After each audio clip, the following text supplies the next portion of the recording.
Sejahtera untuk kita. Om Shalom, Om Swastiastu, Namo Buddhaya, Salam Kebajikan. Selamat datang dan terima kasih telah hadir pada acara webinar pada hari ini yang berjudul Bongkar Rahasia Menjadi DevOps Engineer yang Sukses. Perkenalkan, saya Shania yang akan memandu acara pada siang hari ini. Sebelumnya, saya ingin mengucapkan selamat menunaikan ibadah puasa bagi Bapak dan Ibu hadirin yang menjalankan. Semoga kita senantiasa selalu diberikan kelancaran hingga menuju hari kemenangan. Baik, Inixindo sebagai tempat pelatihan dan sertifikasi nomor satu di Indonesia telah menyediakan berbagai macam pelatihan, baik yang berskala nasional maupun internasional. Hingga saat ini, Inixindo telah melatih lebih dari 4.000 profesional IT per tahun dan lebih dari 1.000 perusahaan IT yang berbeda, baik dari perusahaan berskala nasional maupun multinasional. Seperti yang kita ketahui, DevOps merupakan salah satu pendekatan metodologi pengembangan software yang menekankan kolaborasi dan komunikasi antara tim development dan tim operation dengan tujuan untuk meningkatkan efisiensi dan kecepatan dalam siklus pengembangan software. Pada proses pengembangan aplikasi sendiri, pastinya sistem perangkat lunak modern menjadi semakin kompleks dan berubah dengan cepat untuk memenuhi kebutuhan user. Nah, lalu bagaimana sistem developer tetap bisa memastikan stabilitas, kualitas, hingga inovasinya? Nah, pada webinar Bongkar Rahasia Menjadi DevOps Engineer yang Sukses, Bapak dan Ibu akan diajarkan tentang filosofi DevOps, mulai dari pengembangan, penerapan, serta operasi software. Webinar ini juga akan menjelaskan tentang prinsip-prinsip DevOps yang bisa meningkatkan kualitas, stabilitas, dan penerapan DevOps pada lingkungan kerja. Baik, Bapak dan Ibu hadirin sekalian, pada webinar kali ini kita akan mendapatkan ilmu dan pengetahuan dari narasumber yang sudah ahli dalam bidang DevOps. Saya perkenalkan narasumber pada hari ini, yaitu Bapak Partono Rudiarto, atau yang akrab disapa dengan Pak Didi, selaku Senior Konsultan Inixindo yang akan memaparkan materi mengenai bongkar rahasia menjadi DevOps Engineer yang sukses. Baik, sebelum kita mulai, sebagai informasi, setelah mengikuti webinar, Bapak dan Ibu akan dikirimkan link Google Form untuk pengisian absensi kehadiran melalui kolom chat Zoom Meeting. Pada webinar kali ini juga akan ada kuis berhadiah yang akan dilaksanakan setelah sesi pemaparan materi dan sesi tanya jawab. Baik, untuk tidak berlama-lama lagi, kita akan masuk pada sesi utama dalam acara hari ini. Saya persilakan kepada Pak Didi untuk memulai acara. Kepada Pak Didi, dipersilakan. Terima kasih Mbak Shania. Salam kenal teman-teman semua. Jadi kali ini kita akan berbagi dan berdiskusi tentang hal-hal yang berhubungan dengan DevOps. Yang akan saya bahas di sini, karena ini sifatnya webinar ya, kita jadi bukan workshop, jadi kita nggak ada hands-on-nya gitu. Nggak ada hands-on maksudnya prakteknya. Mungkin di sesi yang sebelumnya kita udah pernah menyelenggarakan yang hands on, jadi kita selang-seling gitu. Jadi yang webinar itu kita nggak ada hands onnya, sedangkan kalau yang hands on itu maksudnya praktek, kalau yang eh, workshop itu ada prakteknya atau hands onnya. Sebentar.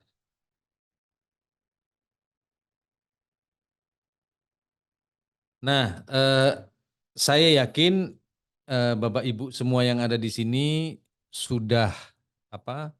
Sudah pasti tidak tidak merupakan satu hal yang asing, kira-kira gitu. Maksudnya ketika mendengarkan DevOps gitu ya. Saya nggak tahu apakah Bapak Ibu sudah mempraktekannya atau belum, tetapi paling tidak rasanya mungkin istilah dan terminologi dan bahkan knowledge tentang DevOps ini di kalangan IT profesional seperti Bapak Ibu sekarang ini pastilah sudah sangat familiar. Namun bagaimana DevOps itu diterapkan di Indonesia maupun secara global memang masih mengalami banyak kendala terutama mengingat satu, DevOps ini melibatkan tools teknologi yang jumlahnya amat banyak, gitu ya. Saking banyaknya, eee, sehingga kita itu kadang-kadang bingung, ini kok kayaknya sama ya, gitu ya. Terus yang kita pakai yang mana? Gitu. Kalau beda kan enak nih ya, ini banyak yang sama juga gitu dan bermacam-macam. Dan, versi yang muncul pun banyak juga karena, eee, ini saya dulu Pak, saya share screen dulu ya. Saya share oke, nah sudah keluar ya. Nah, apa, karena sama dan berbagai macam itu sehingga orang itu jadi bingung, mana sih yang kapan sih dipakai yang ini, kapan sih dipakai yang itu. Kalau kita sebutkan teknologi yang ada di DevOps jumlahnya itu bisa puluhan bahkan ratusan. Nah kemudian masalahnya adalah para penyedia teknologi atau tersebut seringnya hanya menginformasikan atau menjelaskan cara penggunaan tools tersebut secara spesifik. Jadi tidak memberikan konteks yang lebih luas, dalam konteks DevOps gitu. Sehingga ketika kita akan mau menggabungkan tools itu untuk mendapat satu hasil yang lebih optimal itu kita seringnya kesulitan. Nah, atas dasar itu saya akan mencoba mengungkapkan dan kita berbagi dan berdiskusi tentang, sebenarnya bagaimana sih DevOps itu, bagaimana kita menggunakannya, bagaimana sih kita memanfaatkan tools-tools itu sehingga bisa memberikan satu manfaat dan keuntungan buat kita yang semaksimal mungkin. Oke, kita langsung lanjut. Nah, oh, ini saya lewatin aja dulu ya. Eee, Sebenarnya saya pengen tahu sih kalau boleh ditulis di chat gitu, sebenarnya saat ini tugas-tugas yang Bapak Ibu sudah lakukan yang berhubungan dengan DevOps itu kira-kira seperti apa sih gitu, maksudnya gitu. Jadi supaya, apa namanya, kita dapat gambaran gitu, apa-apa yang atau apa yang sedang dilakukan atau apa-apa yang, akan dilakukan yang kira-kira berhubungan dengan DevOps. Mungkin boleh ditulis gitu, selama 1 menit ke depan silahkan di apa namanya, di chat ya, silahkan. Atau kalau misalkan masih belum belum jelas, ya tugas-tugas apa yang Bapak Ibu sekarang kerjakan yang kira-kira menurut Bapak Ibu itu, ini ada hubungannya sama DevOps nih, gitu kira-kira ya.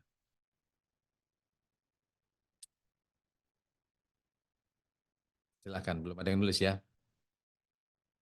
Coba kita tulis satu dulu, satu 2 dulu gitu.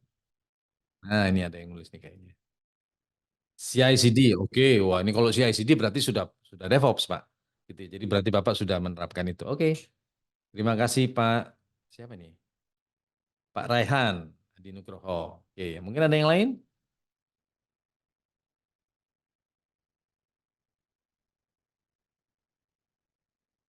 Kayaknya kursi saya ini makin lama makin rendah lagi. Oke, kalau gitu saya lanjutkan.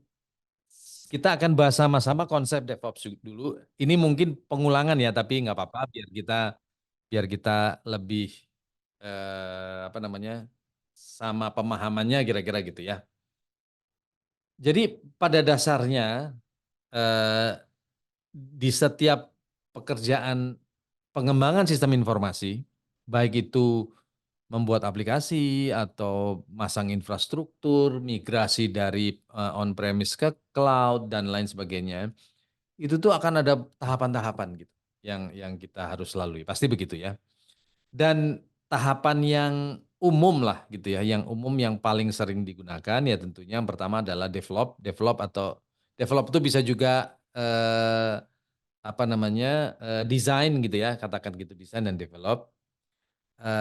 Kalau untuk aplikasi berarti kita melakukan coding misalkan gitu.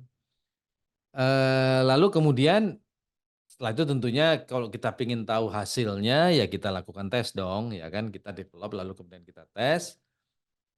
Nah setelah hasilnya bagus, maka kita akan rilis. Rilis itu artinya kita pindahkan dari environment development ke production atau siap untuk operasional atau siap untuk diakses oleh user.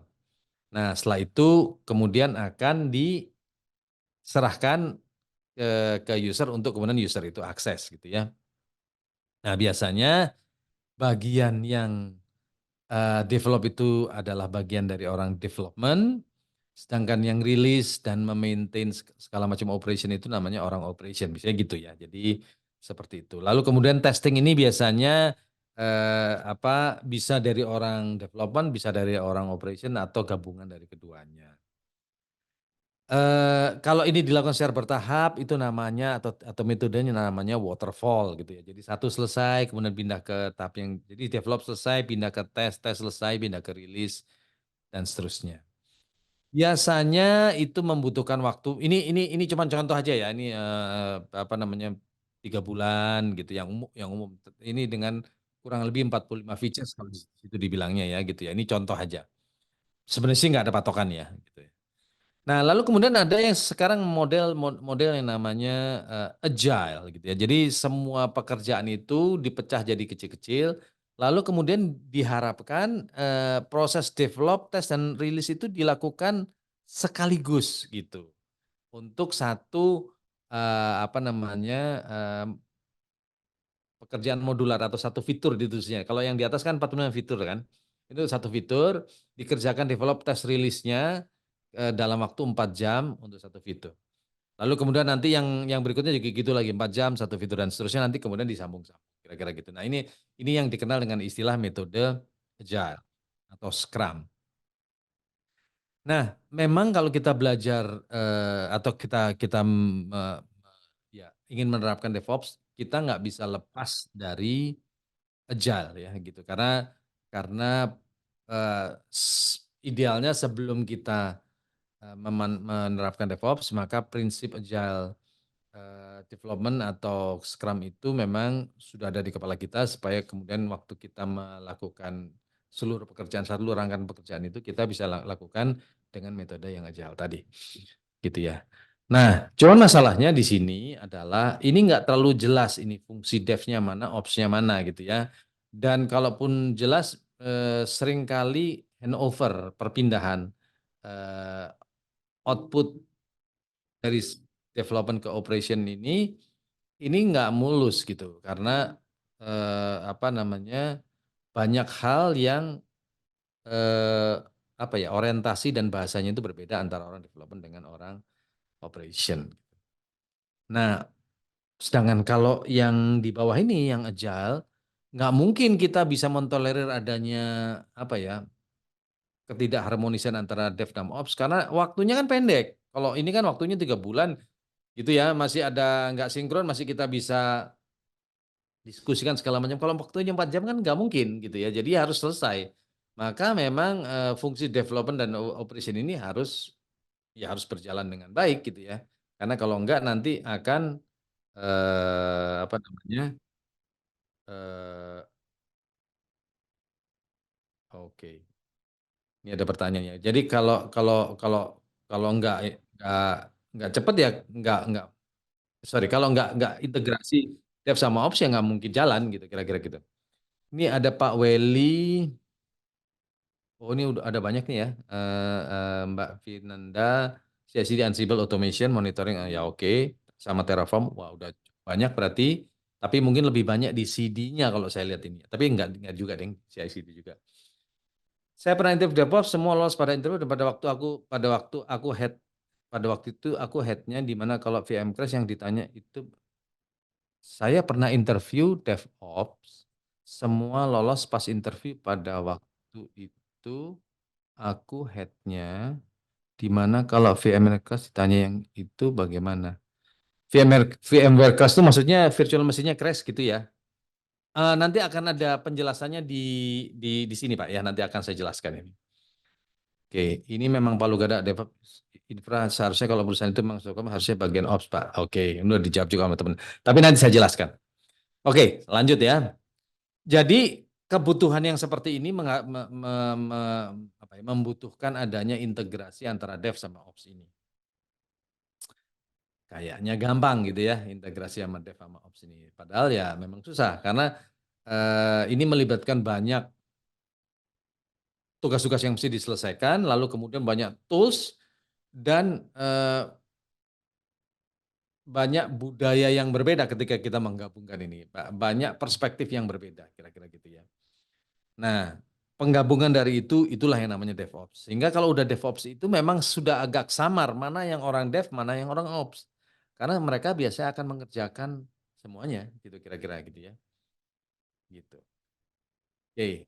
Nah, jadi nanti di sini yang harus dipikirkan adalah bagaimana kita memahami kebutuhan customer. Jadi sebenarnya kan gini, eh, kita sampai perlu DevOps itu kan karena ada tuntutan dari customer akan sebuah layanan yang nanti akan diwujudkan dalam bentuk aplikasi yang akan hanya akan memberikan waktu yang biasanya pendek gitu ya, sehingga cepat harus segera diselesaikan,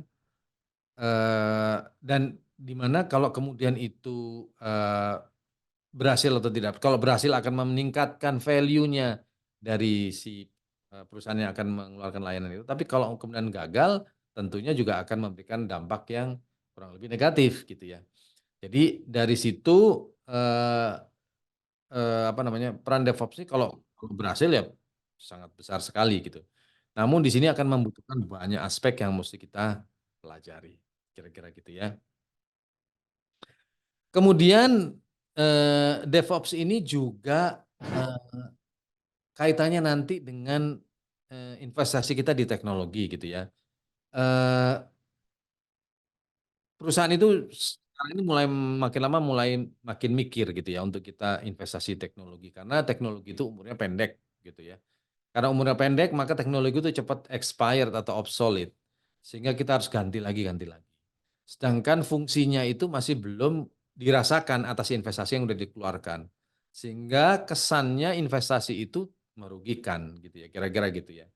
Jadi, tapi ini serba salah kalau kemudian kita, invest di teknologi terlalu banyak, maka tidak imbang antara investasi yang kita keluarkan dengan hasilnya.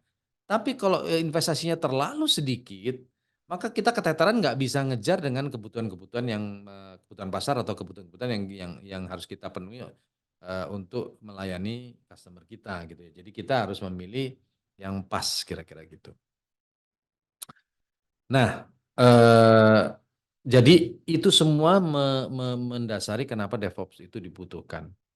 Nah, supaya kita tahu bahwa kenapa sih kok antara Dev sama Ops itu susah bener digabungkan gitu ya, gitu.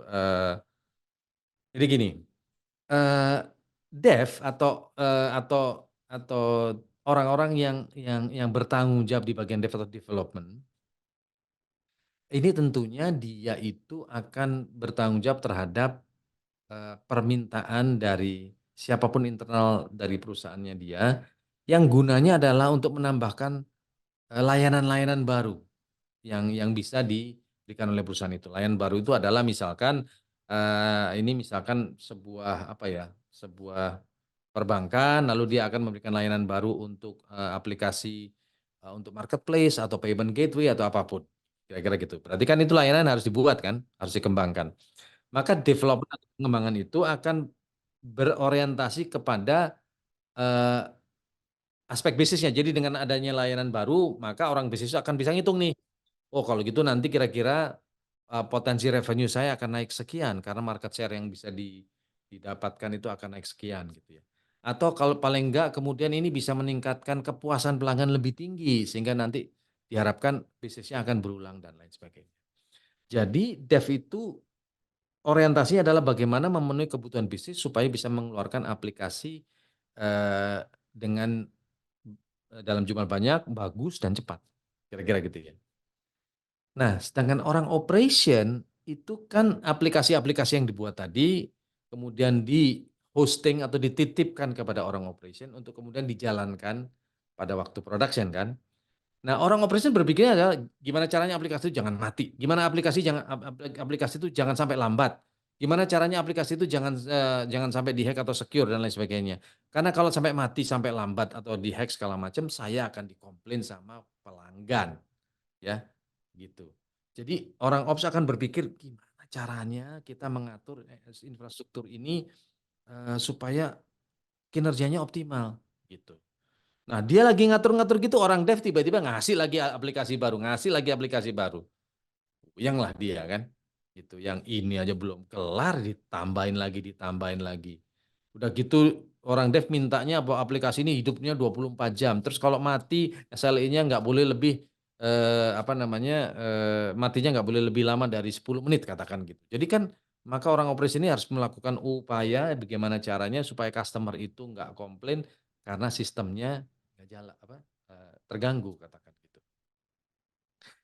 Dan ini akan selalu menjadi apa istilahnya pertentangan lah atau perselisihan atau bahkan apa namanya bisa saling marah-marah nanti ini ya, dua tim tersebut gitu ya. Nah, tentunya penerapan DevOps itu diharapkan kasus tersebut itu menjadi bisa lebih dikurangi gitu. Artinya apa? Antara Dev sama Ops ini bisa berjalan dengan smooth. Bagaimana caranya? Caranya adalah dari dua belah pihak ini harus memahami dan berempati dengan salah satu pihak yang lain. Artinya saya orang Dev itu waktu saya development saya akan tahu kira-kira apa saja yang harus dipersiapkan di Ops sehingga aplikasi saya ini akan berjalan dengan lancar, aman, cepat, dan lain sebagainya. Kira-kira gitu ya. Sehingga saya harus bisa menyesuaikannya, kira-kira gitu. Orang ops juga begitu. Dia akan ngelihat, oh kalau dev mau bikin apa aja, kalau gitu saya akan siapkan apa saja yang mesti saya siapkan. Kemudian saya harus bisa siap-siap ketika si orang dev itu tiba-tiba bilang, oh nak kapasitasnya mesti nambah, katakan gitu.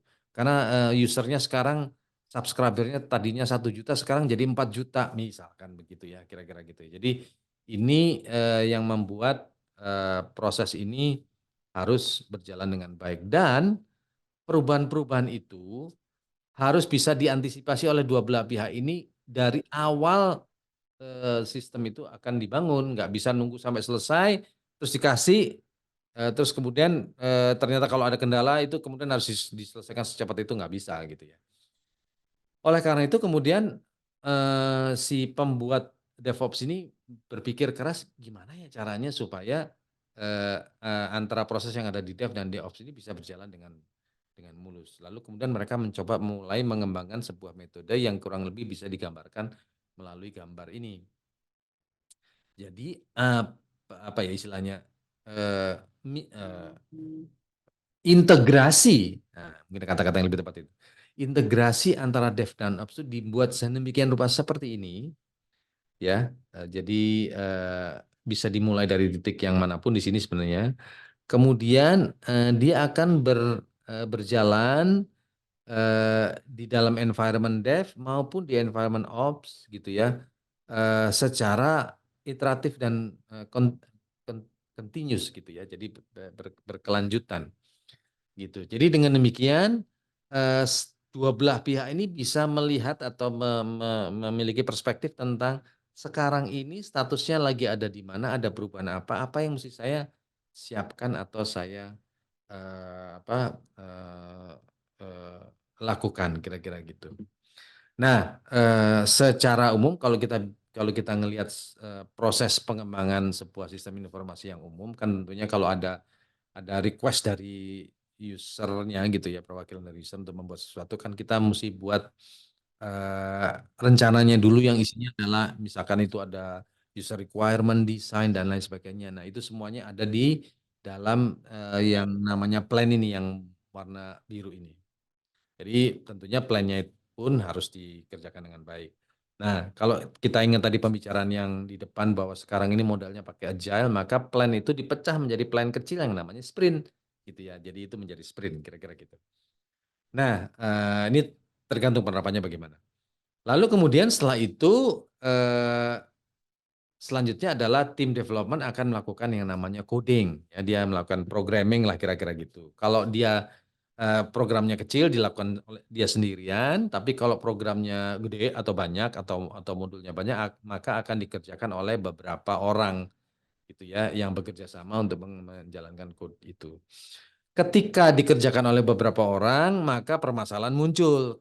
Karena kan biasanya masing-masing orang yang diserahin tugas itu code-nya atau fungsi-fungsinya itu kan saling terkait satu sama lain gitu ya. Jadi kalau kemudian mereka tidak berkomunikasi secara real time dan intensif, bisa-bisa yang satu udah kadung menyelesaikan cukup panjang, tapi kemudian dia harus ulang karena yang satunya ternyata ngasih input yang berbeda yang nggak bisa dibaca oleh si programmer satunya. Nah, makanya biasanya di situ kemudian dilengkapi dengan sebuah alat bantu yang namanya source code version control supaya bisa menggabungkan code-code dari masing-masing programmer itu kalau memang itu dikerjakan lebih dari satu. Nah, setelah code ini jadi, setelah dites, maka code ini siap untuk dijalankan kan, maksudnya di-run gitu. Nah, di-run itu biasanya kalau di apa namanya, istilah dari software development itu namanya di-build ya.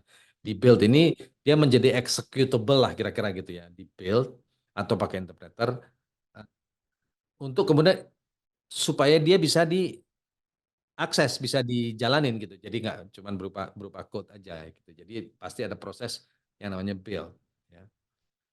Nah, setelah di-build, sebelum kita, eee, publikasikan atau kita luncurkan, kan harus dites dulu dong, ya kan, gitu. Karena kan kita nggak mau bahwa software itu udah di apa, udah dioperasionalkan, udah diakses oleh user-nya, ternyata ada masalah. Oleh karena itu kita harus lakukan tes dulu, gitu ya. Nah, yang tes itu tentunya adalah hasil yang di-build tadi, kemudian dites gitu. Kalau kemudian tesnya itu ternyata, fail gitu ya, atau gagal, ya dibalikin lagi ke ke code lagi kira-kira gitu. Tapi kalau enggak, maka si software ini siap untuk setelah dites siap untuk dirilis. Ketika siap untuk dirilis, maka kita sudah harus bisa mencatat, semua informasi tentang rilis tersebut. Misalkan, ini, versi berapa, functionality utamanya apa, fitur-fiturnya apa, dan lain sebagainya. Biasanya itu dituliskan dalam satu dokumen yang namanya release notes. Sehingga dengan demikian, siapapun yang terlibat bisa tahu bahwa ini yang akan dirilis itu apa aja sih fungsi-fungsi. Nah, setelah kemudian itu dirilis, baru kemudian dia akan melakukan deploy. Deploy itu berarti kita install dia di manapun target instalasinya. Mau di cloud boleh, mau di on premise boleh, dimanapun.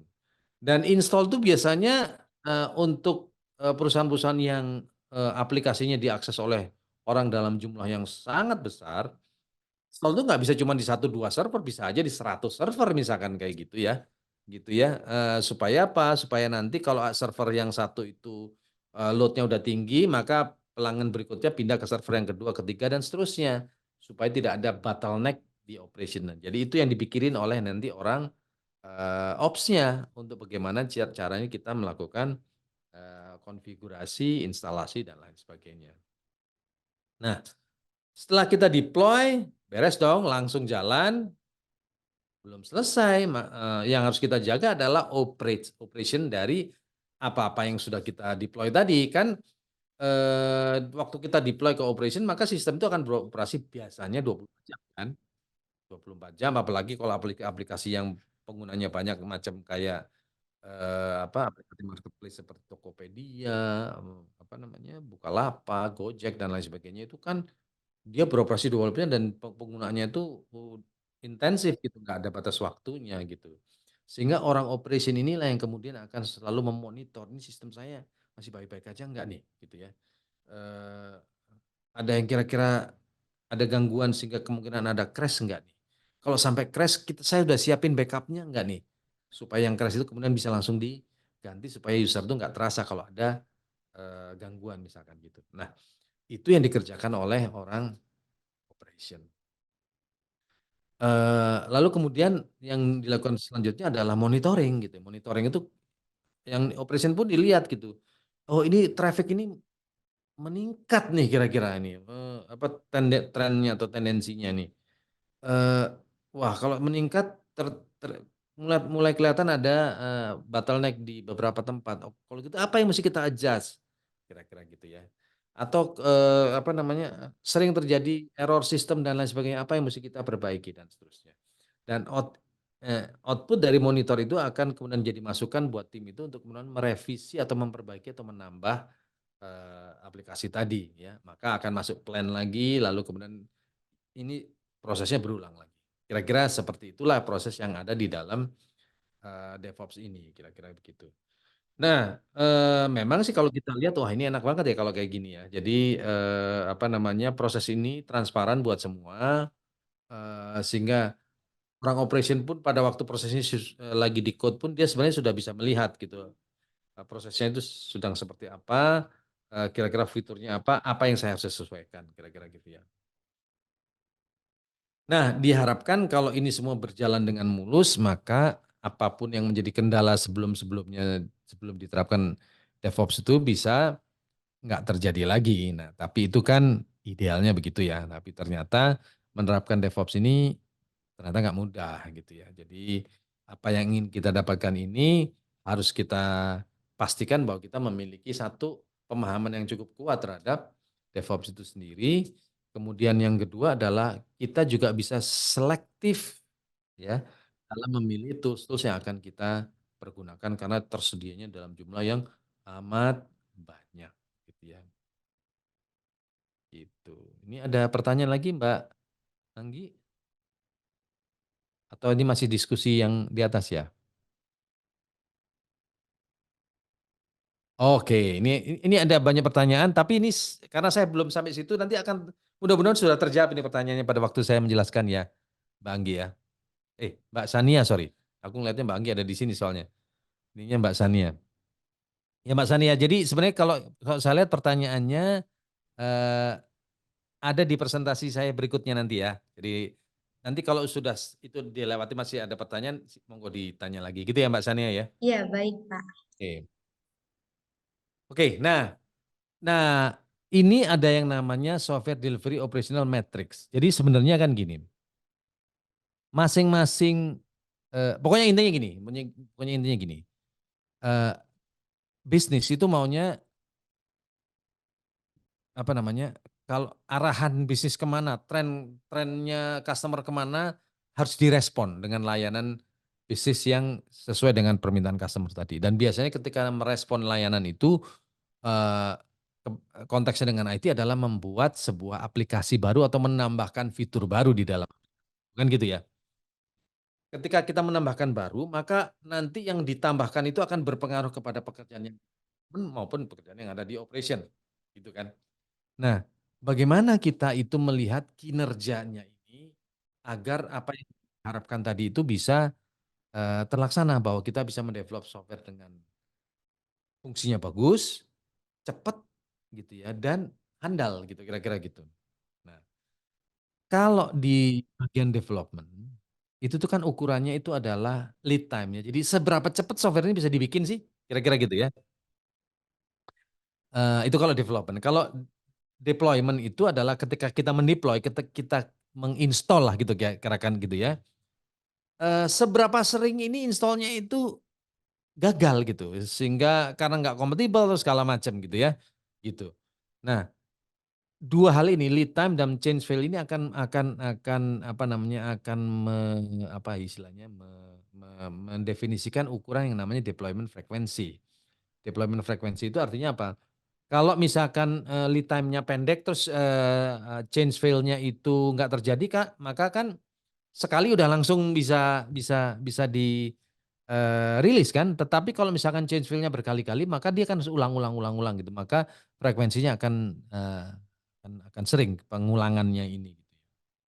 Sedangkan kalau terkait dengan service operation, operation itu kan ukurannya adalah availability. Availability itu artinya seberapa gede persentase sistem kita itu nggak mati-mati, kira-kira gitu ya. Jadi kalau kita itu, beroperasi 24 jam kali 7 kali sepanjang tahun katakan gitu ya, maka sebisa mungkin itu sepanjang itu pula nggak pernah mati, gitu ya.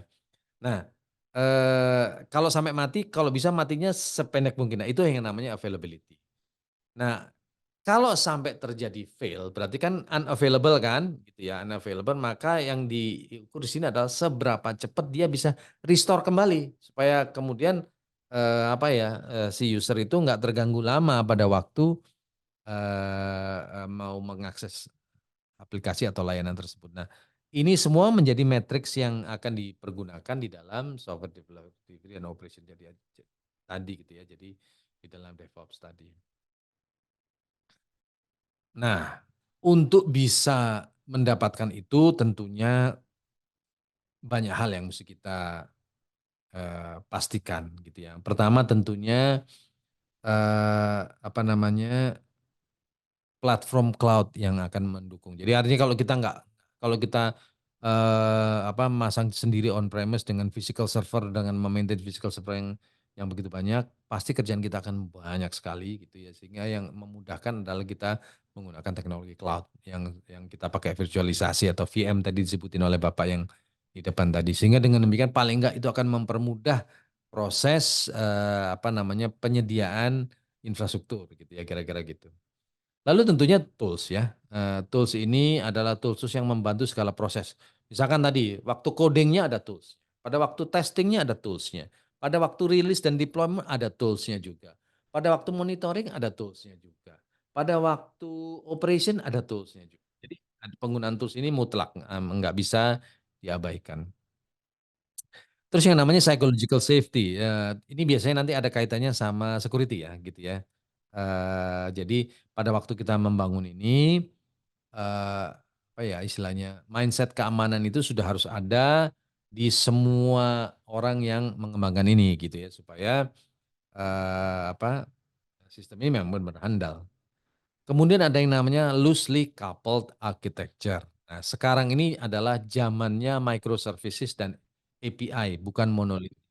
Jadi kalau kita mau bikin aplikasi, kita tuh nggak bikin aplikasi gede gitu, yang satu yang bikinnya lama gitu ya, tetapi kita bikinnya adalah modular, kecil-kecil gitu ya. Kecil-kecil yang kemudian kita, tempel-tempelkan gitu, sehingga kalau ada satu yang fail, itu yang lain tetap tetap tetap berjalan dan yang fail itu kemudian bisa kita ganti dengan cepat gitu, kira-kira gitu ya, gitu. Jadi modelnya seperti itu. Oke, nah itu kurang lebih pengantarnya lah kira-kira begitu. Nah berarti kalau gitu halo Kak, oh ini udah dijawab ya, apakah ada materi PDF-nya dibagikan juga, eee, Kak Sania? Baik, untuk PDF-nya nanti akan dibagikan di akhir materi, Pak, setelah pemaparan materi. Oke. Nah, jadi kita tadi secara sepintas kita udah melihat hubungan antara dev sama ops gitu ya. Tapi kan itu kan cuman cerita garis besar gitu aja gitu ya. Gimana sih sebenarnya? Nah, tadi juga sudah disebutkan oleh, si Kakak yang sebelumnya ada yang namanya CI/CD. Jadi di DevOps itu ada yang dikenal dengan istilah yang namanya CI/CD atau itu singkatan dari continuous integration dan continuous delivery. CI/CD. CI itu lebih banyak mewakili proses-prosesnya dev, sedangkan CD lebih banyak mewakili proses-proses yang ada di ops, kira-kira gitu. Walaupun ini tidak sepenuhnya terpisah seperti dev sama ops tadi gitu ya. Jadi kalau CI itu mulai dari coding ya, jadi, mulai programmer melakukan code gitu, itu pasti ada di bagian CI. Kemudian nge-build ya, jadi di-compile gitu, nge-build. Build itu tidak sesederhana meng-compile, tapi kan kita juga harus menyiapkan seluruh library, file-file dependensi segala macam supaya file tersebut bisa jalan gitu ya, kira-kira gitu. Kemudian, melakukan yang namanya unit testing dan integration testing ya. Jadi, tadi di sini misalkan ada sekian modul katakan gitu, yang dikerjakan oleh 5 programmer kira-kira gitu, atau function atau modul lah kira-kira gitu. Kan nanti masing-masing itu pasti akan, digabung terus di-build, terus kan masing-masing harus dites tuh, yang 5 itu secara individu per modul atau per function tadi, dan secara gabungan, keseluruhan, itu yang namanya integration testing, gitu ya. Nah, kalau sudah dites dan ternyata hasilnya oke, gitu katakan, sudah oke, maka kemudian berarti kan si aplikasi itu tinggal kita siapkan ini, apa namanya, untuk bisa dirilis nanti. Oleh karena itu kita siapkan, aplikasinya, dependensinya, library-nya segala macam yang dibutuhkan agar aplikasi itu berjalan. Kemudian kita buat yang namanya image ya, jadi dijadiin satu gitu. Dah, gitu. Lalu kemudian, yang abu-abu ini biasanya dilakukan itu masih di dalam environment development atau ya development. Habis itu kan kita mau tes secara function, biasanya kalau tes secara function itu yang ngetes bukan cuma orang IT tapi juga perwakilan dari user segala macam. Biasanya si aplikasi tadi itu kita pindahkan ke environment testing, yaitu environment terpisah supaya nggak nyampur-nyampur sama, development tadi. Dites secara function, oke, misalkan kalau nggak oke mesti balik lagi, kalau secara function oke, maka akan dites yang namanya user acceptance test, yaitu yang ngetes adalah user, perwakilan dari usernya, gitu ya. Nah, kalau kemudian perwakilan dari usernya sudah oke, maka berarti sistem itu udah ready untuk kita deploy, maka kemudian kita akan lihat untuk kita mendeploy yang harus kita persiapkan apa aja. Servernya perlunya seperti apa, operating system-nya perlunya seperti apa, network setup-nya seperti apa. Nah, itu semua dikonfigur supaya bisa automate. Kenapa automate? Karena bisa jadi kita mau mendeploy ini nggak cuma ke satu server, tapi ke 100 server sekaligus. Kan nggak mungkin kita nginstall satu-satu gitu kan. Nah, kita configure automation-nya, kita coba masih di environment testing, ya, kemudian kita kasih yang namanya tes beban atau load testing. Kita coba dengan user yang jumlahnya banyak, fail nggak nih gitu ya dengan jumlah yang segitu. Kalau enggak berarti sistem ini sudah bagus, maka siap untuk di-deploy ya. Ketika sudah di-deploy maka nih nanti akan masuk ke operation, kira-kira gitu. Nah, coba kita lihat satu persatu ya dari sisi CI-nya. Nah, jadi CI itu biasanya, akan memastikan bahwa tadi ini ya, yang, code commit ini yang dari developers ini, kan developersnya bisa aja lebih dari satu kan. Dia yang ini nulis code-nya sendiri, nulis code-nya sendiri, dan ini nanti kan dijadiin satu. Maka ini akan biasanya ditaruh di dalam sebuah repository yang bisa diakses oleh semua ini.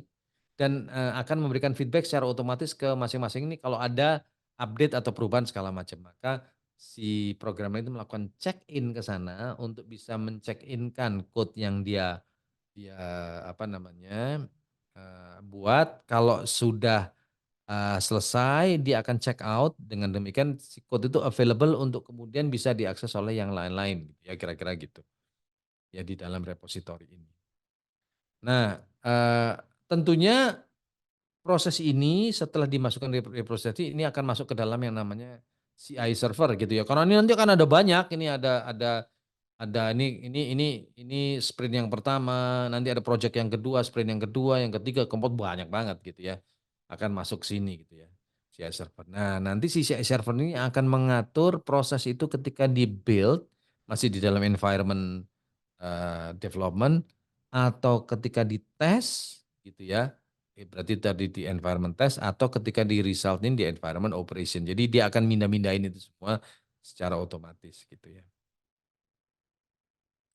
Nah, secara ini sendiri, apa namanya, eee, teknologi yang paling sering dipakai itu adalah Git ya, karena ini open source, apa namanya, dan tidak dipungut biaya untuk kita menggunakannya. Git itu kita bisa, apa namanya, install di tempat kita sendiri ataupun kita pakai Git yang ada di cloud gitu ya. Eee, jadi si programmer itu untuk memanfaatkan ini seperti ini ya. Jadi yang namanya repository ini di depannya ada code manajemennya, Jadi dia akan melakukan push itu akan mempush code-nya dia atau mempull itu adalah menarik, code yang sudah di-update oleh orang lain misalkan katakan gitu, untuk bisa diperbaiki ya. Dan ini bisa dilakukan dengan disimpan pada Git yang adanya di cloud sana, kita nggak tahu ada di mana. Itu proses CI-nya. Nah, kalau sudah tadi kan kalau CI-nya udah kan ini sekarang saatnya untuk kemudian dia deploy kan. Nah, gitu ya. Deploy ini orang deployment ini mesti siap-siap nih gitu ketika mau mendeploy. Eee, karena apa? Nanti most likely si software ini akan diperbaiki terus. Jadi misalkan jadi oleh karena itu biasanya ada proses yang namanya rilis untuk menetapkan, "Oh gini, ini versi satu. Versi satu itu apa namanya, functionality-nya utama ini, fiturnya ini.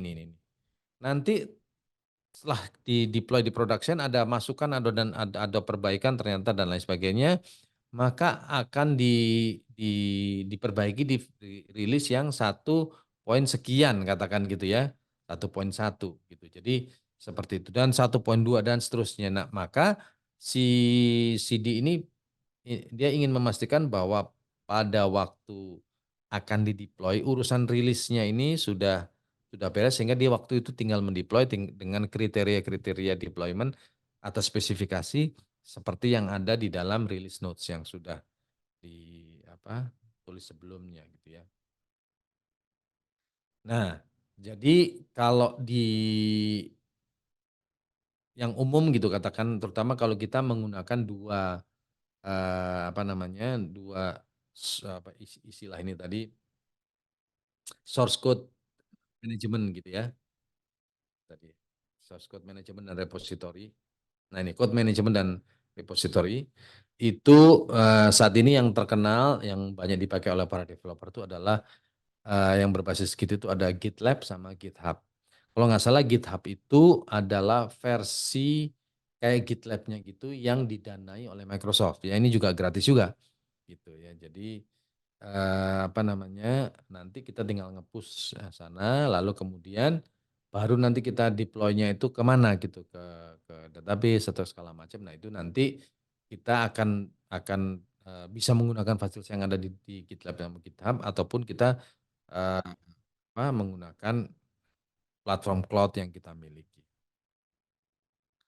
Nah, bentuknya kayak apa ini, perpindahan dari, kan tadi di apa namanya, kan tadi di sini kan balikin ke slide yang sebelumnya, ini kan ini kan pindah-pindah nih ya, apa namanya, istilahnya barangnya yang sudah dikerjakan oleh si developer, di-build ini pindah ke tes, dipindah-pindah gitu ya.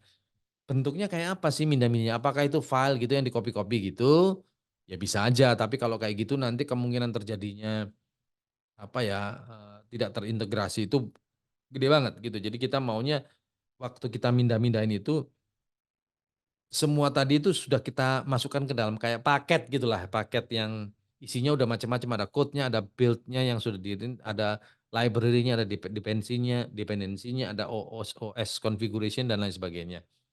Nah, biasanya itu paketnya itu disebut dengan istilah yang namanya kontainer. Jadi sebenarnya yang berpindah-pindah itu adalah kontainer-kontainer itu gitu ya. Dari per apa ya, per rilis yang ada gitu ya. Atau per sub rilis yang ada itu nanti akan ada kontainer yang kemudian dipindah dari development ke testing ke production. Nanti ke production itu pun kontainernya bisa di-copy-copy kalau kita memang mau membuat, sistem ini yang high availability gitu ya. Jadi orang jadi gampang lihatnya, oh kalau pokoknya saya terima kontainer udah nggak usah pusing-pusing kontainer itu langsung saya pasang gitu ya. Jadi kalau dulu kan si ops itu juga mesti konfigur di network-nya, konfigur di segala macam jadi repot dan lama. Ya, jadi sekarang lakukan seperti ini. Udah kalau kayak gitu, kemudian dia tinggal monitor aja gitu ya. Tinggal monitor kalau ada apa-apa baru dia beritahukan. Oke. Nah, ini kira-kira workflow-nya secara singkat seperti ini. Sekarang kita akan masuk workflow secara detail dengan contoh, ya. Sampai di sini ada pertanyaan yang harus dijawab, Mbak Shania? Ada dua pertanyaan, Pak. Yang pertama itu dari Silahkan Bapak Budiman. Pak Budi. Berapa minimum orang yang diperlukan untuk menjalankan DevOps dan posisi apa saja yang wajib berisi? Oke. Oke, di dalam apa ya istilahnya best practice maupun standar yang atau paling nggak referensi yang ada di DevOps itu memang tidak ada bakuan mengenai jumlah, gitu ya. Itu semua sizing itu berdasarkan dari volume pekerjaan dan output yang akan diproduksi dengan satuan waktunya, gitu ya. Semakin gede, ya semakin banyak orang yang mesti terlibat.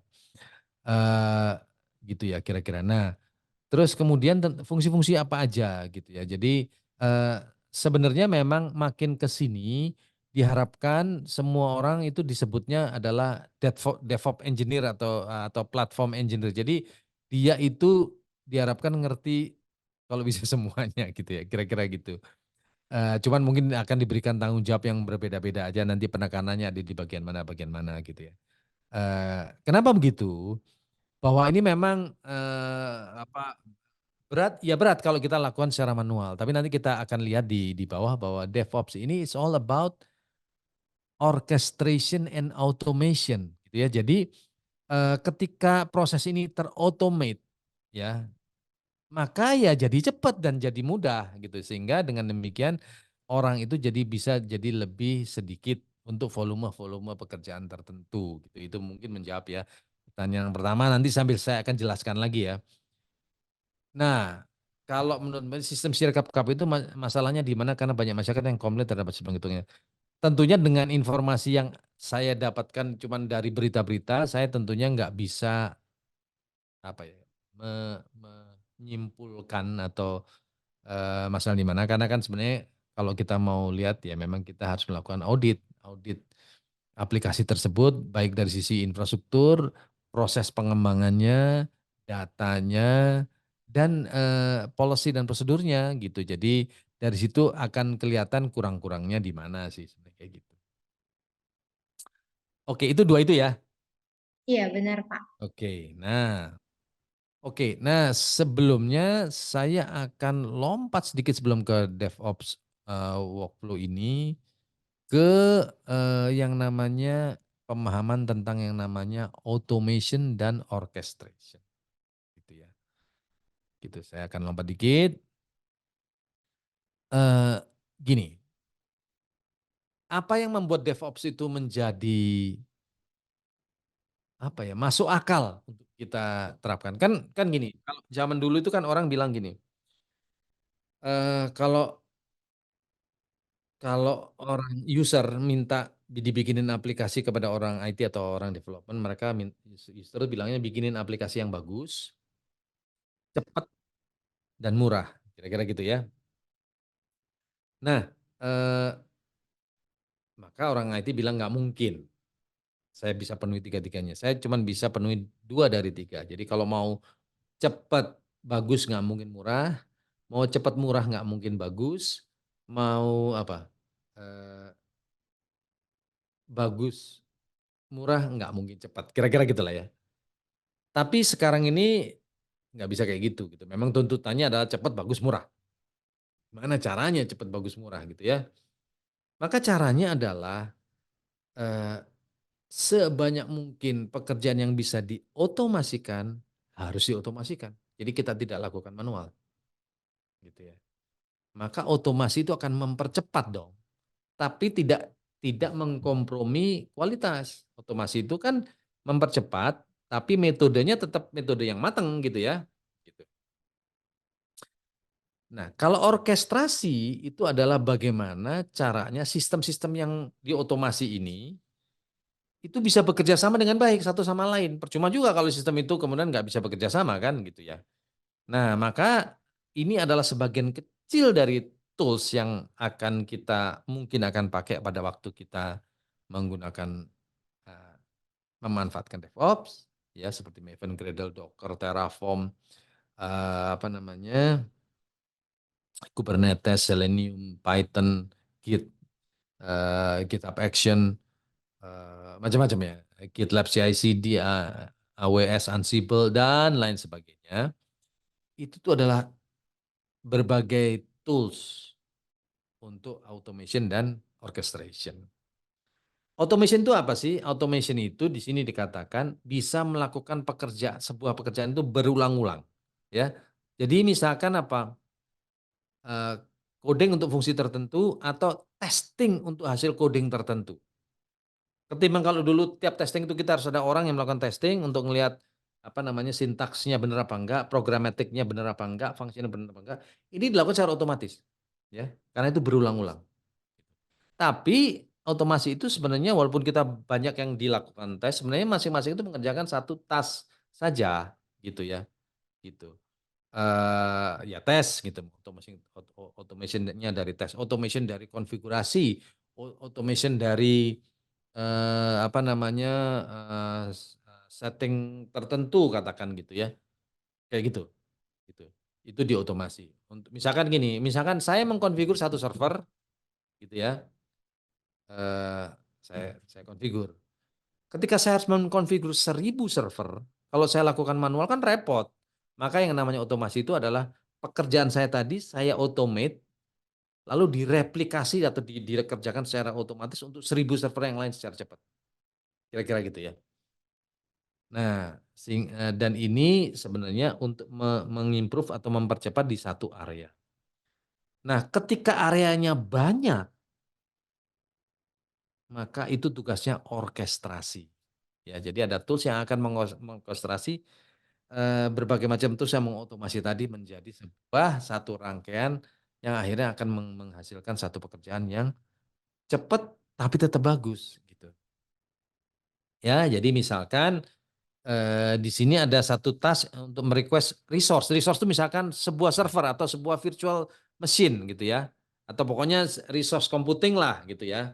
Biasanya nanti ada approval-nya dulu, itu misalkan lalu kemudian, dia di-automate gitu ya. Jadi setelah di-approve, maka proses apa, penyediaan resource tadi yang mesti mengkonfigur server segala segala macam, install dan lain-lain, di-automate gitu ya, gitu. Lalu kemudian biasanya kemudian coba kita akan deploy sesuai dengan ininya, apa namanya, konfigurasi network dan lain sebagainya, gitu. Nah, ketika kita akan lakukan ke banyak server, maka kita automate lagi, gitu ya.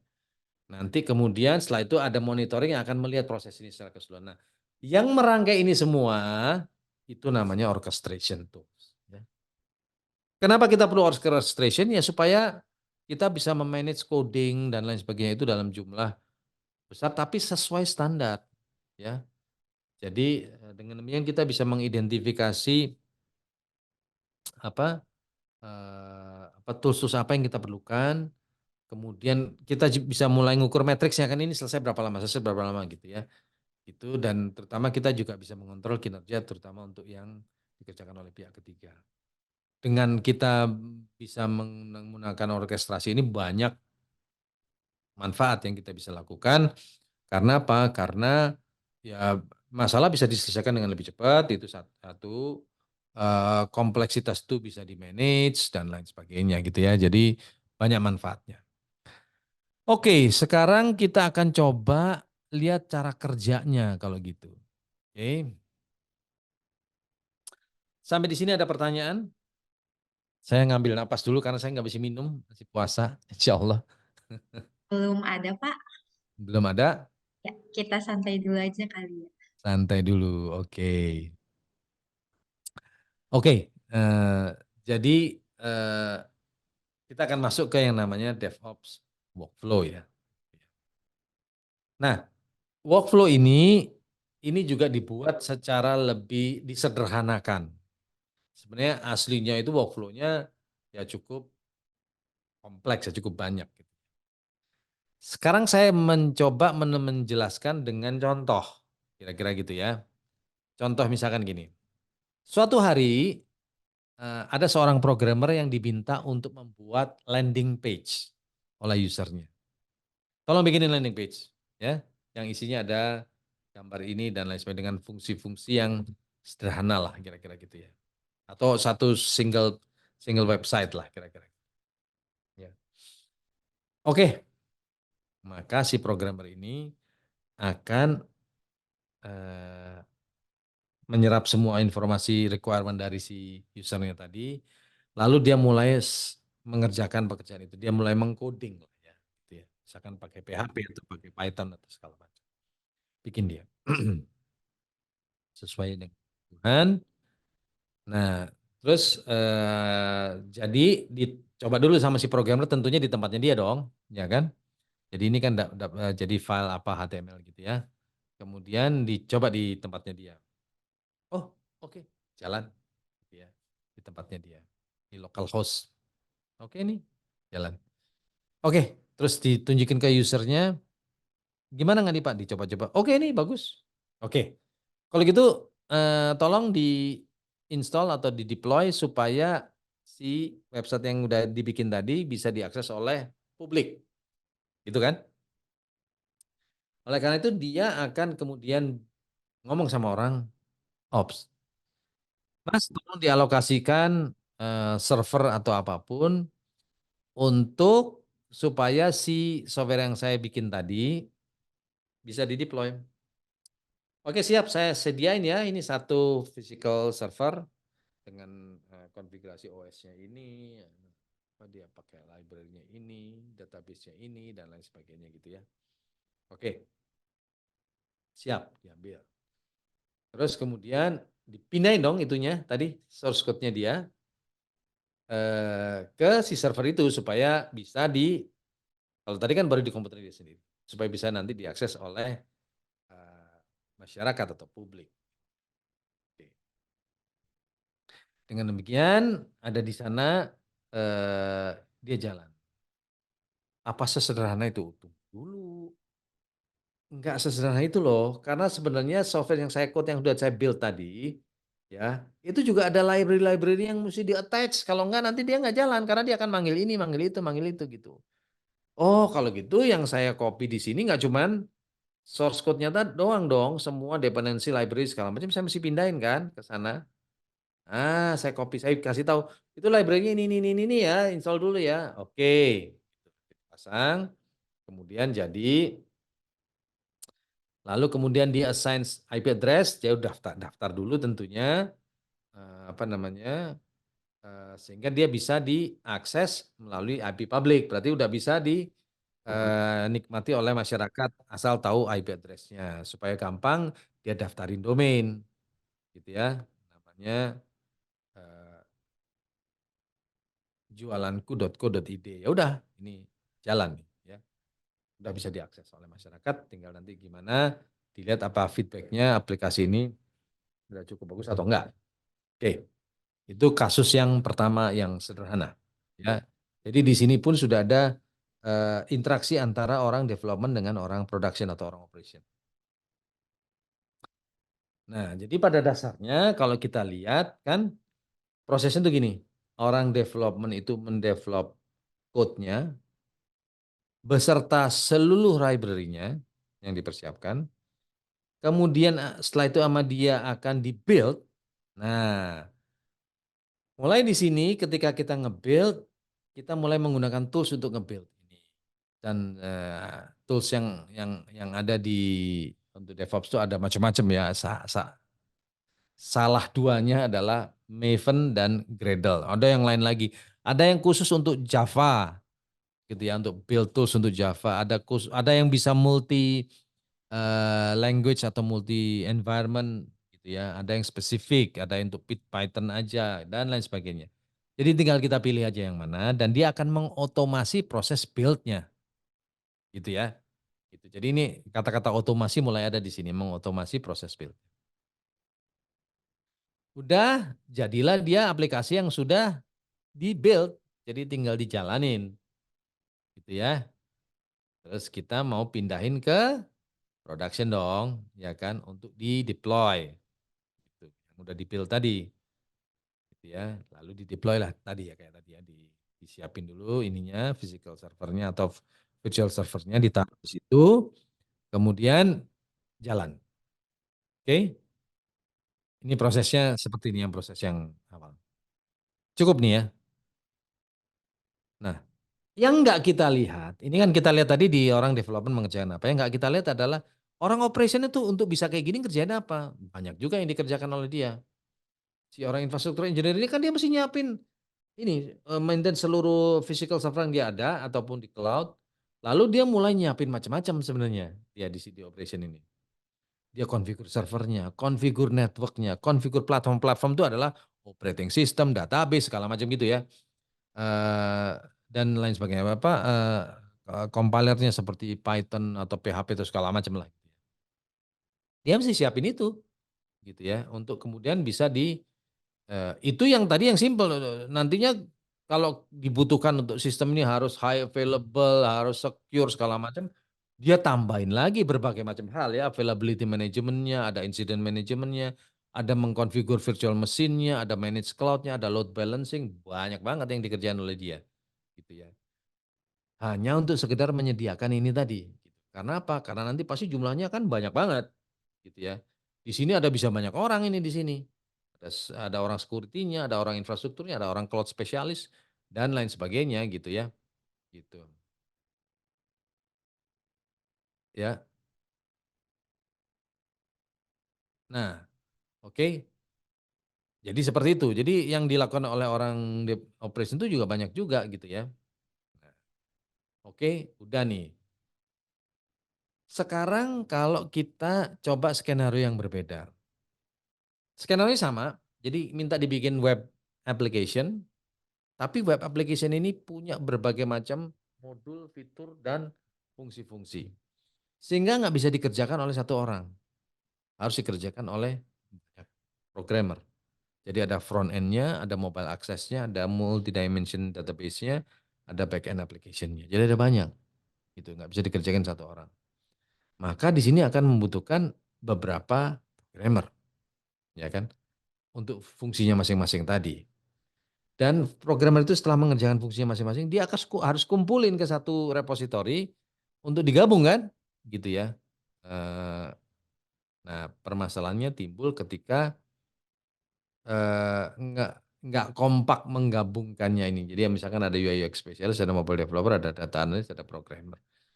Ya, ternyata, apa namanya, yang satu suka telat, yang satu tidak ngikutin standar guideline, pemrogramannya, dia membuat, apa, variabel namanya sendiri, yang nggak ikut standar segala macam, sehingga pada waktu digabungin jadi kesulitan, gitu ya.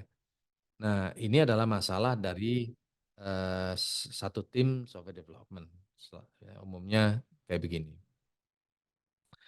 Nah, maka di dalam rangkaian DevOps ini ada yang namanya tools untuk source code, version control, dan collaboration yang namanya Git itu tadi, yang tadi sudah disebutkan di depan. Jadi si 4 programmer ini semua menggunakan Git di tempatnya masing-masing untuk supaya code-nya ini di-share menggunakan Git tersebut gitu ya. Jadi nanti akan ada Git pull itu dia akan narik dari repository gitu ya. Sedangkan kalau Git push itu adalah naruh ke repository gitu ya.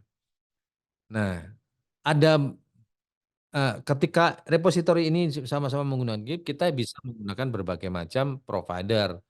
Ada GitLab ya, ada GitHub, ada Bitbucket yang punyanya Atlassian, ada macam-macam ya. Jadi ini semuanya fungsinya sama kira-kira. Jadi tinggal kita pilih aja yang mana gitu ya, kita pilih. Jadi kalau kembali ke sini tadi, maka si 4 orang ini tadi melakukan code sama sama build ya. Jadi nanti tadi toolsnya kan sudah ada tadi Maven sama Gradle tadi ya. Lalu disimpan di dalam repository yang Git ini tadi, gitu, untuk kemudian di-deploy, sederhananya begitu. Tapi prosesnya nggak sesederhana itu ya, karena biasanya dia code repository, dia akan masuk ke mesin untuk build-nya, untuk di-build ya, pakai pakai apa namanya, Maven dan Gradle tadi, lalu di-deploy. Apakah beres? Oh, enggak. Tadi ada pertanyaan tentang QA. QA-nya nanya, enak aja, langsung di-deploy. Mana tesnya? Gitu. Saya bisa dimarahin sama product owner nih kalau nggak dites nih. Ya, apa namanya? Maka Oh iya, di dalam tahapan ini harus ada tes.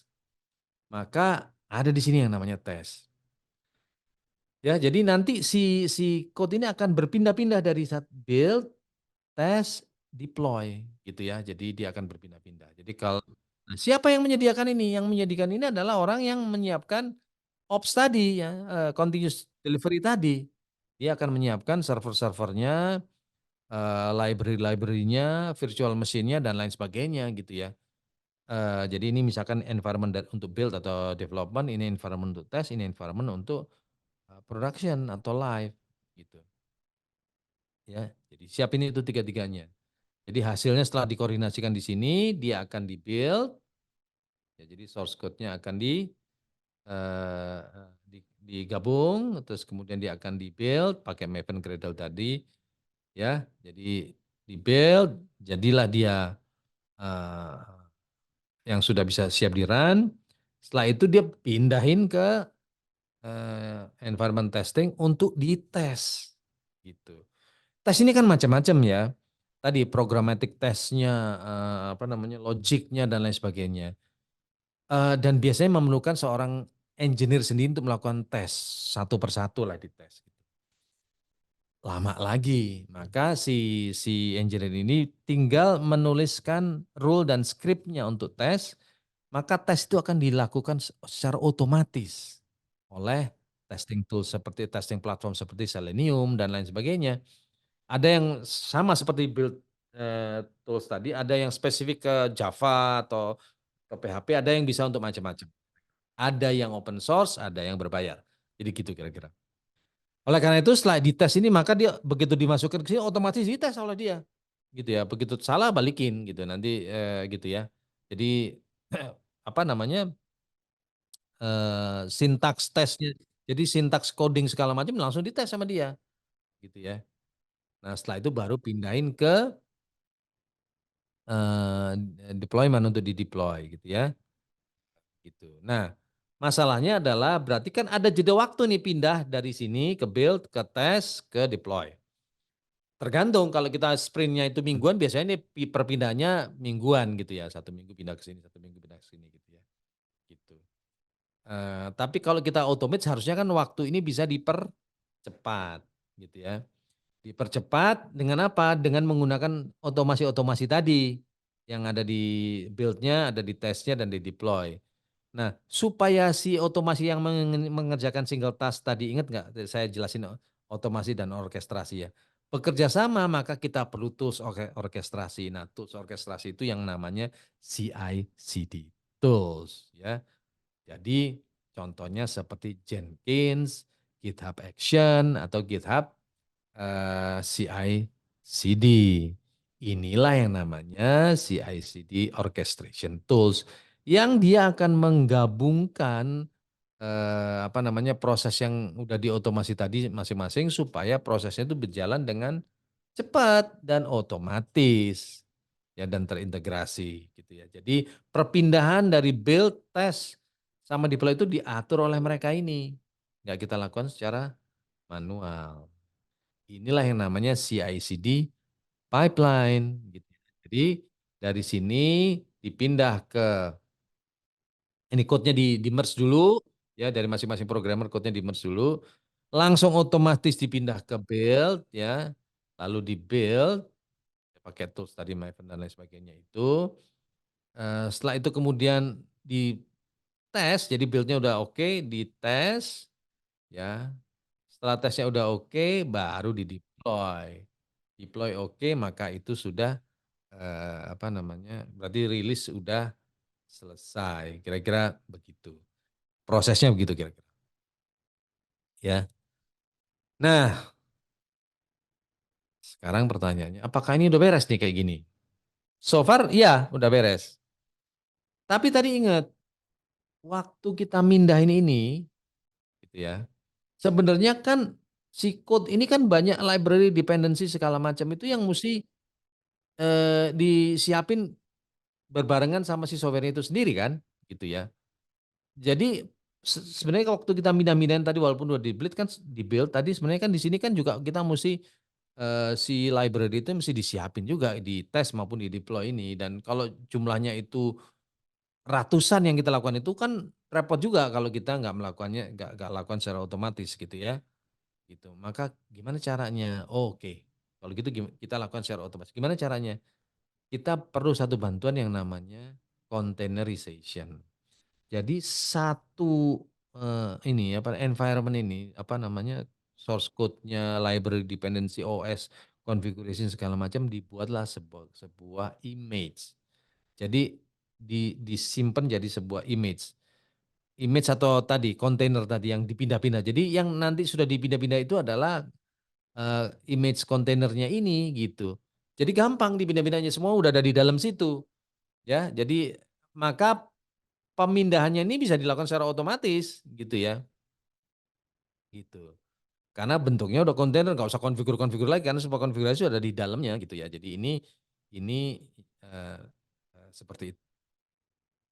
Nah, lalu kemudian ada permintaan, ini mintanya nih aplikasinya ini high availability nih dan dipakai oleh banyak orang, oleh karena itu dia harus dibuat beberapa, diinstal di beberapa tempat dan kemudian apa namanya secara real time berjalan bareng supaya kalau ada satu yang drop atau ini yang satu bisa ngegantiin langsung gitu ya. Oh ya udah kalau gitu kontainernya aja yang di apa namanya di copy-copy gitu ya. Jadi apa bisa diperbanyak gitu jadi kontainer. Jadi mau berapa nih? Jadi tinggal di double-double aja nanti. Setelah itu kita coba kita tes ini mati, ini hidup enggak nih? Ini mati, ini hidup enggak? Kira-kira gitu ya. Gitu. Nah, biasanya kita menggunakan kontainer ini kita pakai yang namanya Docker gitu. Nah, sehingga dengan demikian kita udah tahu bahwa semakin lama akan semakin banyak kontainer image yang akan diproduksi dan berjalan, ya. Makin lama makin banyak, maka kontainer ini sendiri perlu di-manage. Karena nanti ada kontainer yang waktu diinstal akan ada sekian kontainer sekaligus. Kalau ada yang mati yang akan mereplace siapa dan lain sebagainya. Nah, mulailah kita harus memaintain si kontainer-kontainer ini. Ya, jadi kalau kemudian ternyata kontainer ini fail, kan berarti ada yang harus replace kan? Gitu. Nah, maka ada yang namanya container orchestration yang akan mengatur cara kerja semua kontainer ini sehingga kemudian konfigurasinya dan lain sebagainya itu bisa dilakukan secara otomatis dengan diorkestrasi oleh yang namanya Kubernetes ini. Jadi itulah fungsinya dari Kubernetes ini untuk mengatur apa namanya operasional dari masing-masing kontainer ini. Gitu kira-kira. Nah, jadi nanti di production itu udah nih mau ditaruhnya di berapa server, berapa kontainer segala macam diaturlah sama si Kubernetes ini gitu yang ngatur apa namanya operasional dari kontainer-kontainer ini yang isinya tadi udah ada software segala macam itu tadi ya. Oke. Nah, kemudian nah terus ada permintaan gini. Saya itu maunya ini tuh dideploy ke 100 server gitu yang ada di cloud gitu. Kalau kontainer ini kan kita sebenarnya di level software ya. Padahal 100 server itu kita mesti siapin, kita mesti konfigur apa namanya? Konfigurasi OS-nya gimana dan lain sebagainya, konfigurasi servernya gimana segala macam. Itu kan nggak masuk di sini di container orchestration ini. Maka harus ada tools tambahan yang akan membantu mengkonfigurasi hardware-nya ini dengan lebih cepat. Ya, jadi hardware-nya itu kita konfigur dengan kita menggunakan script aja. Nah, tools untuk melakukan otomatisasi dan orkestrasi untuk install, hapus, dan lain sebagainya dari semua server configuration ini atau hardware ini itu pakai yang namanya Terraform. Ya, jadi Terraform ini untuk ngurusin physical servernya, gitu ya. Kalau kita sebagai cloud provider kan jumlah physical servernya kan banyak banget ribuan, gitu ya. Jadi nggak mungkin kita konfigur satu persatu, gitu ya. Nah, kita pakai Terraform ini, ya. Si Terraform ini cukup nulis script begini, dia bisa langsung deploy ke 1000 server, udah langsung cepet gitu ya. gitu. Jadi kita tinggal configuring. Nah, inilah kemudian muncul yang dikenal dengan yang namanya infrastructure as a code. Jadi kita mengkonfigur atau menyiapkan infrastruktur itu kita cukup nulis code script-nya aja gitu ya. Dengan demikian semua itu bisa dilakukan secara otomatis dengan waktu yang singkat gitu ya. Nah, kemudian ada masalah lagi nih. Jadi si Terraform ini sifatnya itu dia searah. Jadi dia mengkonfigur dengan kebutuhan ini dia konfigur, kebutuhan ini dikonfigur. Tetapi ada yang kondisinya begini, udahlah pokoknya saya nggak mau tahu, pokoknya aplikasi ini harus availability-nya sekian. Kalau ada server mati, servernya harus langsung diganti segala macam, sehingga harus ada eh, alat bantu orkestrasi yang akan melihat kondisi dari apa yang ada di lapangan, lalu kemudian dia akan memberikan input responnya seperti apa untuk kemudian respon tersebut akan dibuatkan skrip oleh si Terraform ini. Nah, yang mengatur itu adalah salah satunya adalah Ansible atau Chef atau segala macam itu. Jadi dia gunanya adalah untuk memastikan bahwa kalau ada sesuatu dia akan merespon itu kemudian akan dijalankan skrip tadi untuk bisa melakukan perbaikan dan dikonfigurasi secara otomatis juga. Nah, supaya ini bekerja dengan baik, maka dia harus dilengkapi dengan yang namanya monitoring tools. Nah, monitoring toolsnya ini Prometheus ini, atau ada untuk ininya apa namanya visualisasi ini itu namanya aku lupa ini namanya apa ya, gitu. Nah, jadi kira-kira beginilah ininya apa namanya cara kerjanya si DevOps ini supaya bisa berjalan dengan baik. Eh, Sehingga proses yang iteratif tadi bisa dilakukan secara otomatis dan dengan diorkestrasi dengan menggunakan tools ini sehingga bisa dilakukan secara otomatis dan cepat. Nah, dengan demikian maka harapan untuk menggunakan ini mempermudah itu akan bisa tercapai. Nah, itu yang di sesi ini saya bisa share. Silahkan kalau ada pertanyaan. Ya, dari tadi sudah banyak pertanyaan nih Pak Didi. Ya, Saya bacain satu-satu ya. Yang pertama silakan. itu dari Pak Condro. Izin bertanya Pak, kalau dari penjelasan yang diberikan, untuk menjalankan DevOps diperlukan banyak tool, Mm, otomatis banyak orang. Sementara di perusahaan yang bukan IT based atau perusahaan yang bergerak di bidang non-IT, mm. tim IT-nya biasanya terbatas. Bahkan banyak juga yang full stack. Dengan keadaan seperti itu, bagaimana agar penerapan DevOps efektif? Terima kasih Pak. Ya, jadi dari penjelasan yang terakhir tadi, Pak Jondro bilang bahwa banyak rule, betul Pak, banyak rule. Karena rule itu untuk mengejar standarisasi dan quality kan. Tetapi tidak harus dengan banyak orang karena sebagian besar rule atau kalau nggak semuanya itu bisa di-automate rule-nya untuk testing, untuk development, untuk deployment itu semuanya di-automate. Itulah ininya apa namanya gunanya si DevOps ini gitu ya. Di-automate dengan menggunakan tools-tools tadi. Gitu. Jadi sebenarnya apa namanya justru ini akan bisa mereduksi sebenarnya jumlah jumlah orangnya karena akan lebih banyak proses yang diotomate sehingga orang-orang IT-nya itu akan lebih banyak bisa berperan di dalam melakukan manajemen proyek satu, kemudian kedua adalah membantu proses eh, requirement engineering-nya supaya supaya memberikan requirement yang clear, yang jelas, yang apa namanya, yang bagus untuk sebagai dasar pembuatan aplikasi yang bagus pula gitu. Jadi dengan demikian orang-orangnya akan lebih banyak terlibat di sana, gitu ya, gitu gitu. Jadi itu sih kira-kira untuk sementara ini gitu ya.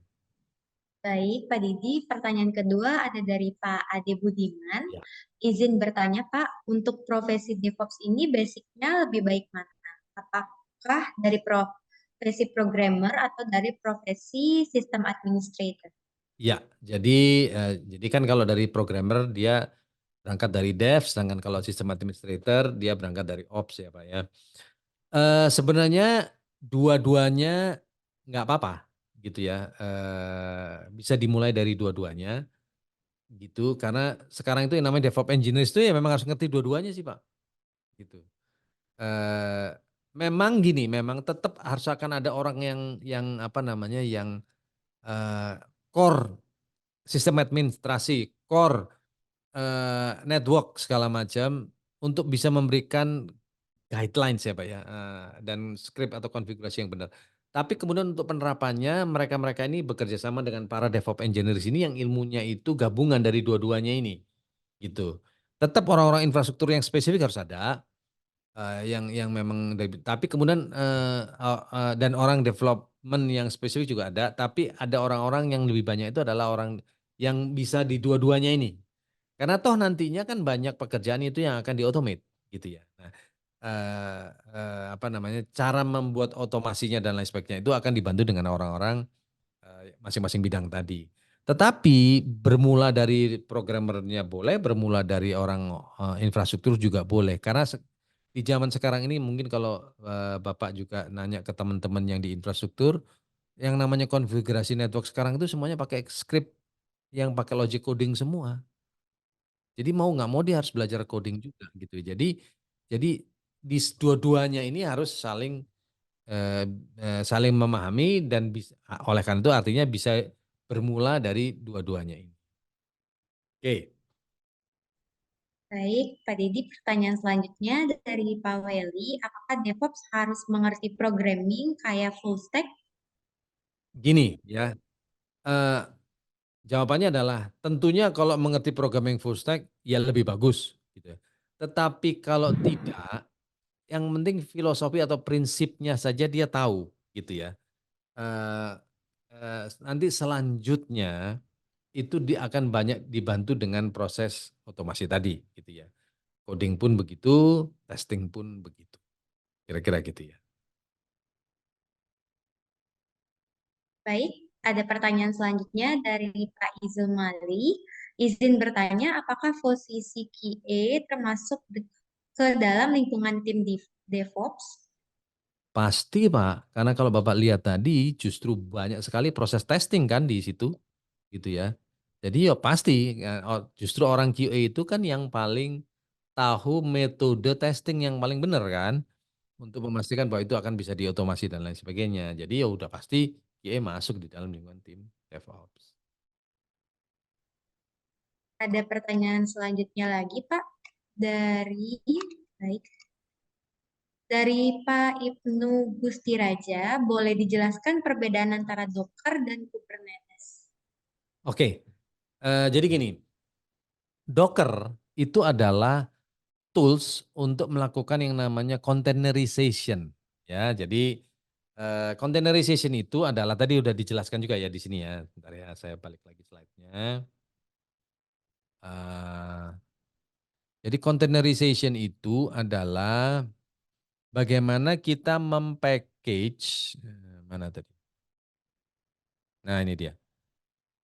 Kalau kita punya ini nih, kita punya eh, sebentar ya. Ini saya tutup dulu.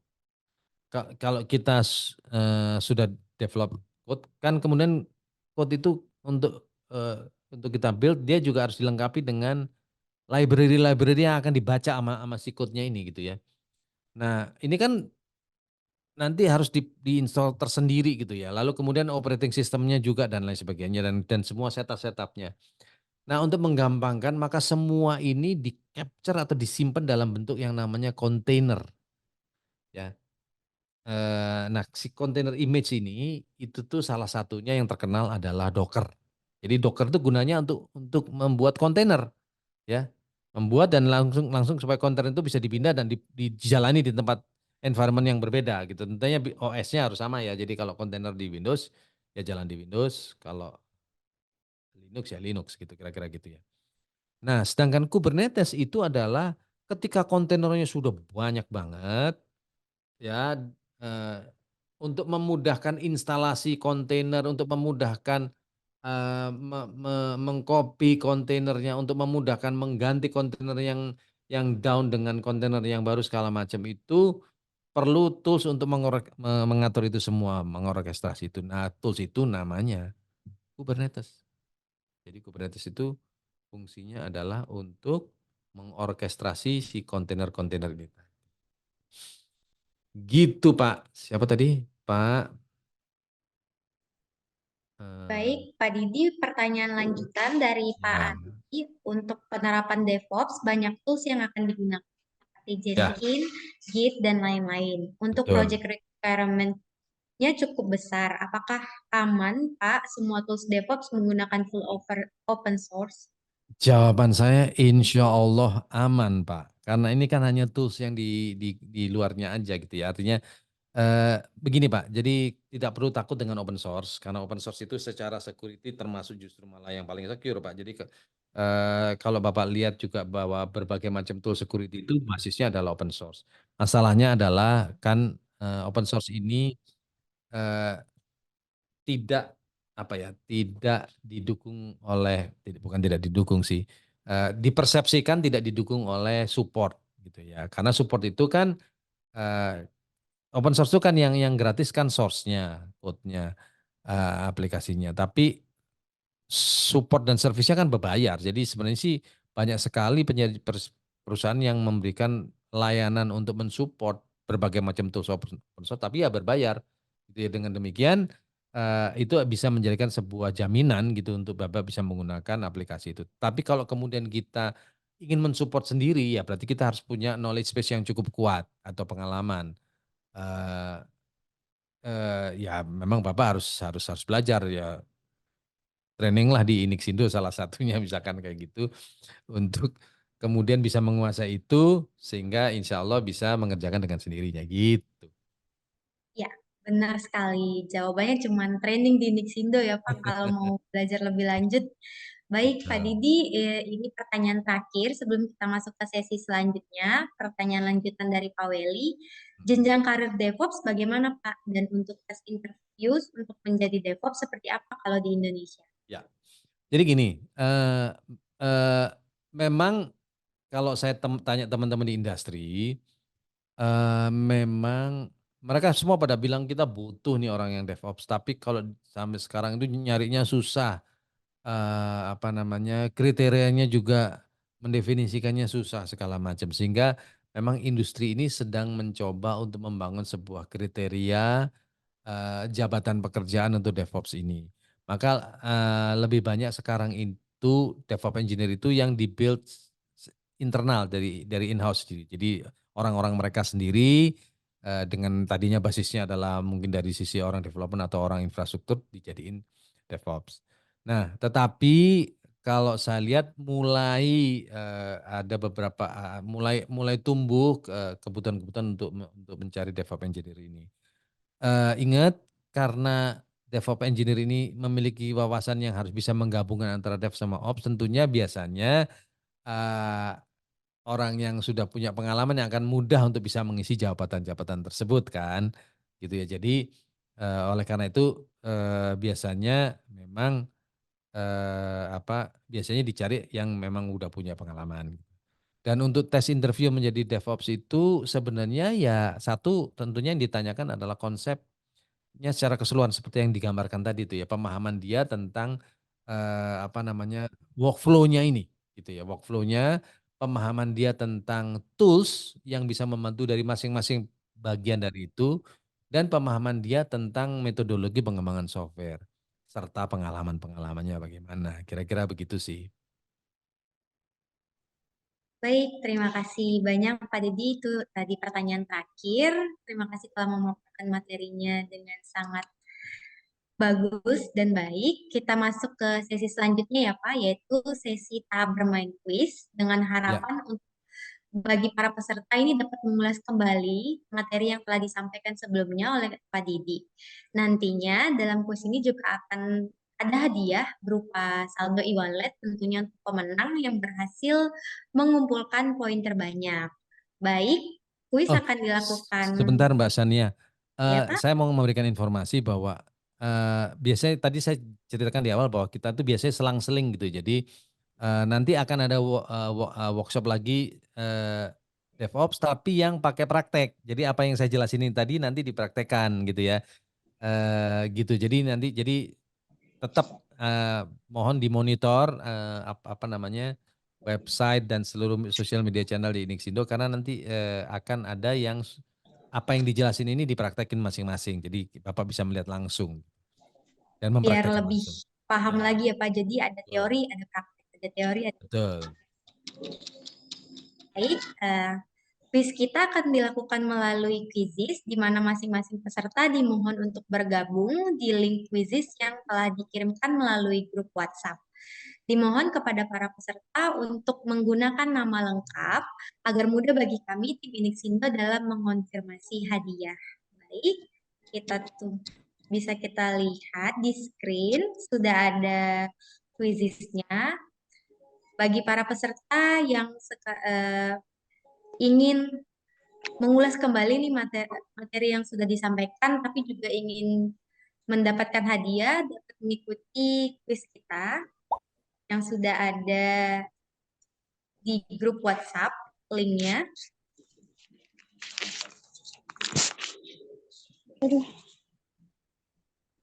Bapak dan Ibu dapat join hingga pukul 14.45 dan dimohon untuk menggunakan nama lengkap agar memudahkan bagi kami nantinya dalam mengonfirmasi hadiah bagi para pemenang.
Ada 3 pemenang. Pemenang peringkat 3 atas nama Bapak Andi MW. Selamat kepada Bapak Andi MW. Selanjutnya pemenang peringkat kedua.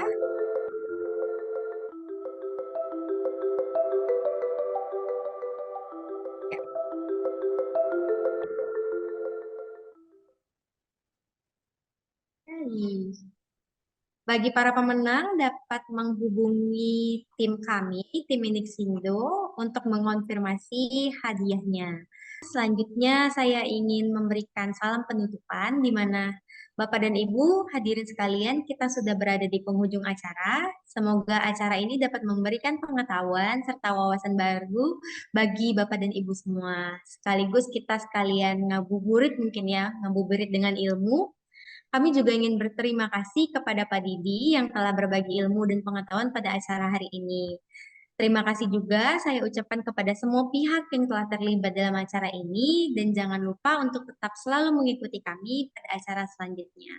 Sebagai informasi penutup, saya ingin memastikan Bapak dan Ibu telah mengisi absensi di form kehadiran yang telah kami kirimkan di chat room Zoom. Dimohon untuk mengisi absen sebelum acara workshop ini selesai. Dan bagi Bapak dan Ibu yang ingin belajar lebih lanjut mengenai DevOps, yang penasaran nih, kan tadi masih banyak pertanyaan-pertanyaan mungkin yang ada di dalam benak Bapak dan Ibu, dapat langsung menghubungi kami, Inixindo, melalui alamat email info@inixindo.id atau melalui nomor WhatsApp 021 5794 0868. Baik, saya ingin memohon maaf apabila ada kekurangan dalam pelafalan dan perbuatan. Wabillahi taufiq wa hidayah. Assalamualaikum warahmatullahi wabarakatuh. Terima kasih. Waalaikumsalam. Stay safe and stay healthy. Selamat sore.